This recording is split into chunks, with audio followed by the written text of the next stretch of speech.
ഏവർക്കും ക്രിസ്തുയേശുവിന്റെ നാമത്തിൽ സ്നേഹവന്ദനം അറിയിക്കുന്നു.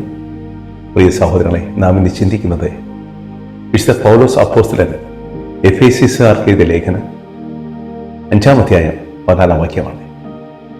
ഉറങ്ങുന്നവരെ ഉണരുവിൻ, മരിച്ചവരുടെ ഇടയിൽ നിന്നും എഴുന്നേൽക്കുവിൻ, എന്നാൽ ക്രിസ്തു നിന്നിൽ പ്രകാശിക്കും. ഹല്ലേലൂയ. പ്രിയ സഹോദര സഹോദരി, ക്രിസ്തുവിനെ സ്വീകരിച്ചുകൊണ്ട് വീണ്ടും പഴയ ജീവിതത്തിലേക്ക് മടങ്ങിപ്പോയി ഉറങ്ങുന്നവർ അനേകരാണ്.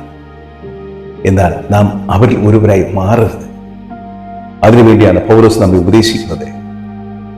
ഉറങ്ങുന്നവരെ ഉണരുവിൻ, മരിച്ചവരുടെ ഇടയിൽ നിന്ന് എഴുന്നേൽക്കുവിൻ. ഹല്ലേലൂയ. ക്രിസ്തുവിനെ നിരന്തരം ആരാധിച്ച് സ്തുതിച്ച് ആ പ്രകാശത്തിലായിരിക്കണം.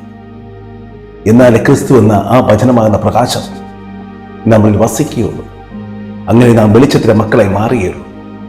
അല്ലാത്ത പക്ഷം അസാധ്യമാണ്. ഇരുട്ടിൽ നാം ജീവിക്കേണ്ടവരല്ല, നാം ദൈവത്തിന്റെ മക്കളാണ്.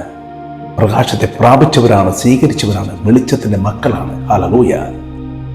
നാം പ്രാപിച്ച വെളിച്ചം, നാം പ്രാപിച്ച രക്ഷ, അതിന്റെ ശക്തി, അതിന്റെ മഹത്വം നാം അറിയുന്നില്ല.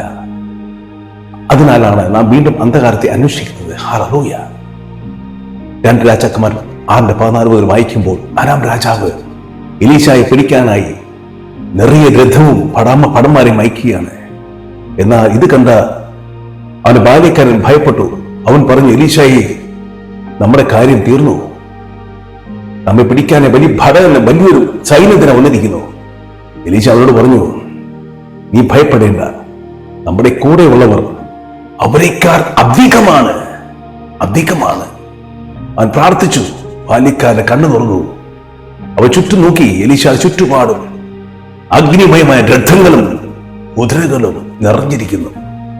അവനപ്പോൾ മനസ്സിലായി എലീശ പറഞ്ഞതിന്റെ അർത്ഥം എന്താണ്. ഹല്ലേലൂയ. പ്രിയ സഹോദരങ്ങളെ, നമ്മുടെ കൂടെയുള്ള കർത്താവായ യേശു ക്രിസ്തു നമ്മുടെ എന്ത് കാര്യങ്ങളും സാധിച്ചു തരാൻ ശക്തനാണ്. ആകയാൽ മരിച്ചവരുടെ ഇടയിൽ നിന്ന് ഉറങ്ങാതെ ജീവിക്കുന്നവരായി ഉണർന്ന് നമുക്ക് ക്രിസ്തുവിനെ പ്രാപിക്കാം. ഈ ക്രിസ്മസ് ദിനങ്ങളിൽ കർത്താവ് നമ്മുടെ ഹൃദയങ്ങളിൽ വസിക്കുകയും ജീവിക്കുകയും ജനിക്കുകയും ചെയ്യുമാറാകട്ടെ. ആമേൻ.